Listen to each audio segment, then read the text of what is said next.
Srivastava, ex-principal Lucknow Modern Inter College, and presently I am in the committee that is known as the Committee of Lucknow Modern Inter College. Plus, now I am associated with Saman Samaj, and this is also very unique as I introduce a unique concept of English for the competitions and for the you can say the aspirants of competitions. सबसे बड़ी चीज ये आती है कि हम लोग अगर कंपटीशन में जाते हैं तो first and foremost what is we have to overcome. सबसे पहले हमें क्या चीज ओवरकम करनी है? सबसे पहले हमें ओवरकम करना है अपना हेसिटेशन.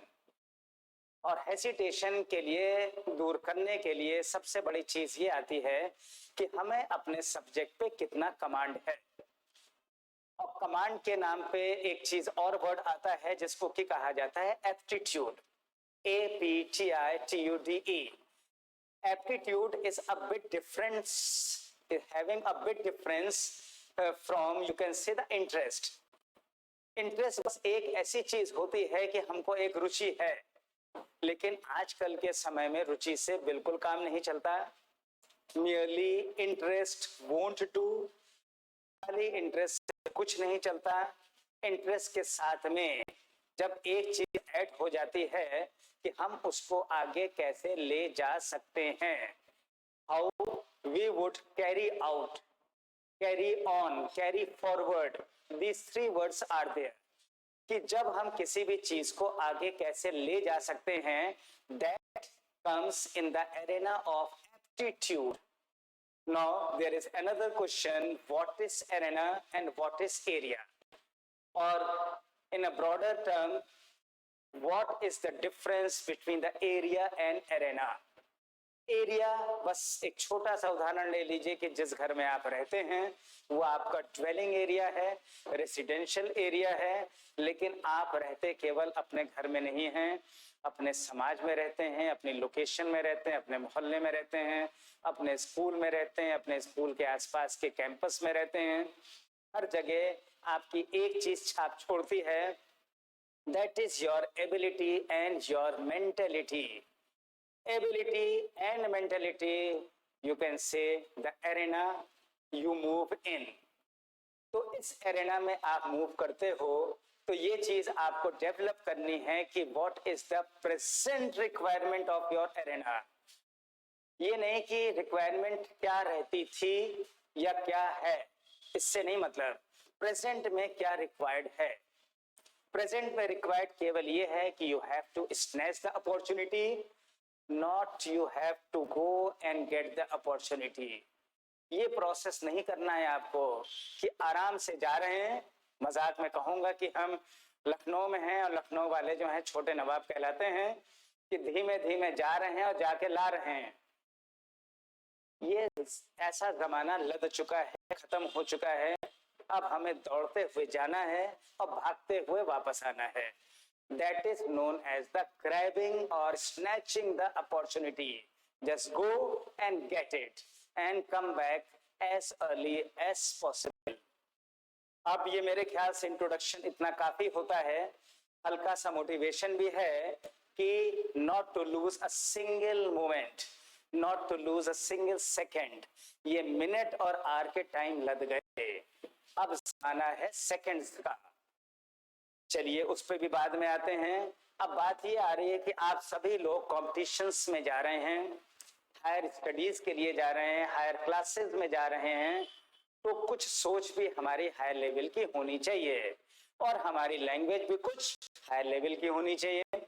हायर लेवल की लैंग्वेज पे अगर हम जाएंगे तो कभी कभी ये लोग कहते हैं कि इंग्लिश की हमें क्या जरूरत, हमें अंग्रेजों से नफरत है. अरे भाई खूब करिए अंग्रेजों से नफरत, लेकिन अंग्रेजी से क्यों? ये एक कनेक्टिव लैंग्वेज है, हमें कनेक्ट करती है वर्ल्ड के सारे जगहों से, सारे लोगों से. तो हम इससे नफरत ना करें, अंग्रेजों से भले कितनी भी करें. और अगर हम इंग्लिश पे आए तो पुराना वाला जो तरीका है जिसको कि हम लोग ग्रामर के थ्रू और बहुत सारे सिंटैक्स के थ्रू, सिंटैक्स आप समझते ही होंगे, नाउन के प्रोनाउन के, वर्ब के, एडजेक्टिव के, दुनिया भर की चीजों के, तो इतना बड़ा उसको कहने की जरूरत भी नहीं है। अगर देखा जाए तो नाउन और प्रोनाउन को भी सिंपल सेंटेंस में, एक सेंटेंस में, बल्कि और छोटे से स्ट्रक्चर में कन्वर्ट किया जा सकता है। और फर्दर मोर हम लोग उसको भी इग्नोर करेंगे, सीखेंगे, समझेंगे, लेकिन we won't go for cramming. हम रटने नहीं जाएंगे, हम केवल उसको कॉम्प्रिहेंड करेंगे। यहीं पे मैं बता दूं कि एक होता है क्रैमिंग, रोटिंग, मगिंग, उसकी हिंदी होती है रटना, और एक होता है केवल कॉम्प्रिहेंड, यानी कि उसको दिमाग में बिठा लेना। To inculcate the sense, inculcate, to inculcate the sense in the mind. और अगर एक बार आपने ऐसा कर लिया, अपने दिमाग में, अपने जहन में इनकलकेट कर लिया, तो जिंदगी में कभी आप भूलेंगे नहीं। आप लोग गौर करें, आप किसी भी स्टैंडर्ड पे हो, किसी भी कॉम्पिटिशन्स में जा रहे हो, सबसे बड़ी दिक्कत आजकल यही आ रही है कि जो मेमोरी या रिटेंशन पावर है ये बच्चों की वीक है। उनको बार बार याद करना पड़ता है कि मैंने क्या पढ़ा था, सेंटेंस को वो कनेक्ट नहीं कर पाते हैं, और जहां पे कनेक्ट नहीं कर पाते हैं वहीं पे फंबल होता है और टाइम वेस्ट होता है, घबराहट होती है, घबराहट में फिर फर्दर भी दिक्कतें आती हैं। तो ये कुछ चीजें भी आपको इस चैनल के थ्रू बताया जाएगा। लेकिन फिलहाल जो चीज हम बताना चाह रहे हैं, जितनी हमने आउटलाइन इतनी देर में तैयार की है, उसका नाम है सिंटैक्टिकल इंग्लिश, जिसका नाम हमने दिया है स्ट्रक्चरल इंग्लिश। पूरा इंग्लिश को, पूरे केवल जितने नंबर ऑफ डेज होते हैं 365, पूरे इंग्लिश को केवल 365 स्ट्रक्चर्स में आप कन्वर्ट कर सकते हो। No need of any noun और एनी प्रोनाउन। बस उसको हम लोग शॉर्ट में समझ लेंगे, और वो भी कितना, विद इन 5 मिनट्स। जबकि आप ध्यान करें कि जब से आप पढ़ रहे हैं वही नाउन प्रोनाउन आपका पीछा नहीं छोड़ रहा है। पीछा इसलिए नहीं छोड़ रहा है कि उसके बगैर आप आगे अपने सिंटैक्स को ले नहीं जा पा रहे हैं। ये तरीका ऐसा है कि केवल ज्यादा से ज्यादा अभी ले लेंगे तो भी, और वैसे तो मुश्किल से चाहिए 1.5 महीने, ज्यादा से ज्यादा केवल 2.5 महीने, कि सारा ग्रामर आपके दिमाग में आ जाएगा। Remember that word, inculcate. Okay, तो बात ये आती है कि स्ट्रक्चरल इंग्लिश का मतलब क्या है। केवल 365 स्ट्रक्चर्स, और 365 structures can be comprehended, comprehend, that can be comprehended only in 1.5 months or at the most 2.5 months। अब ये आपके ऊपर डिपेंड करता है कि आप 1.5 मंथ्स में कॉम्प्रिहेंड करेंगे या 2.5 मंथ्स में, वो आपको बता दिया जाएगा। जिसका एक पेस ज्यादा है, एक वर्ड पेस भी ध्यान रखिएगा, एक पेस वर्ड को हमेशा लेकर के चलें, क्योंकि आजकल जमाना जो है वो पेस का ही है। केवल बॉल फेंकते समय नहीं, क्रिकेट में नहीं, दिमाग में भी, एफर्ट्स में भी, हर जगह आपको पेस की जरूरत है। नॉर्मल स्पीड से काम नहीं चलता। चलिए फिर अभी उसी पे आते हैं कि स्ट्रक्चरल इंग्लिश केवल और केवल 365 स्ट्रक्चर्स।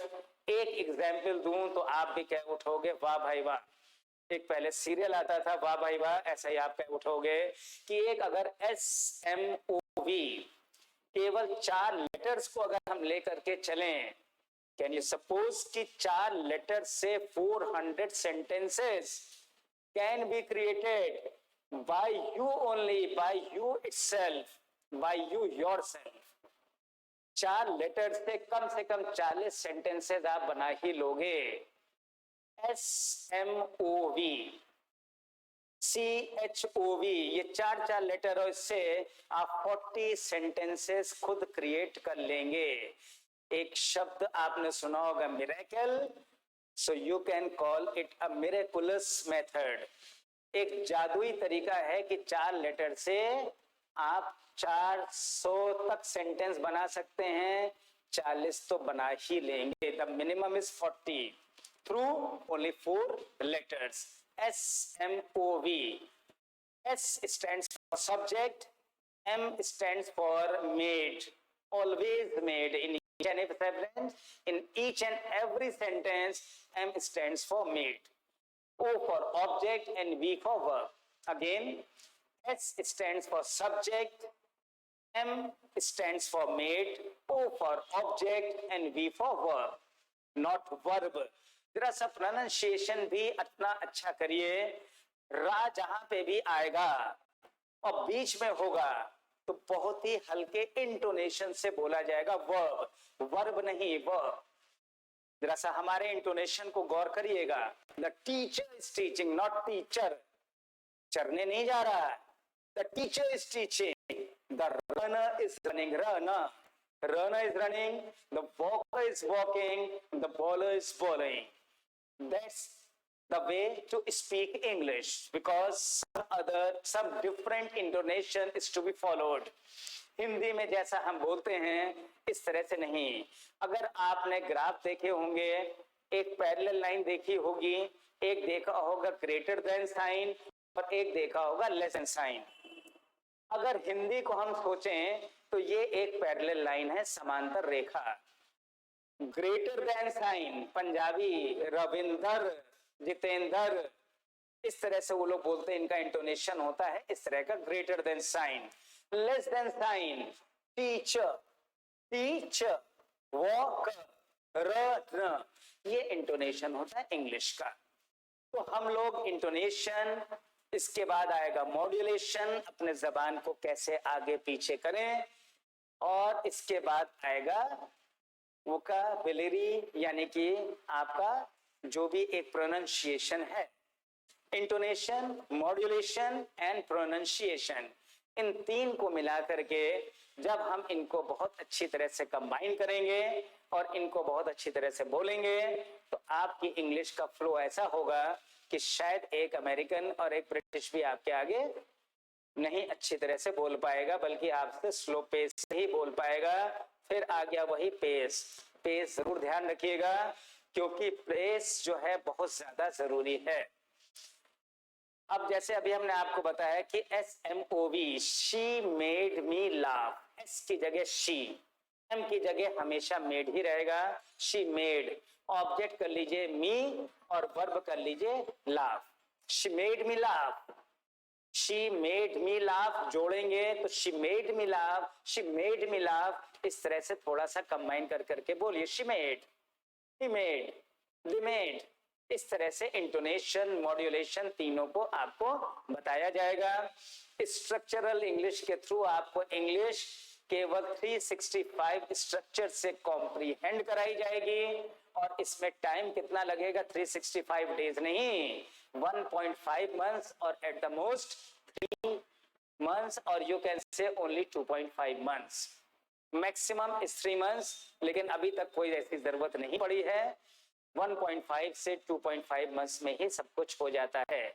तो SMOV, इसी तरीके से CHOV और भी कई सारे हैं, वो आपको नेक्स्ट लेक्चर में बताए जाएंगे.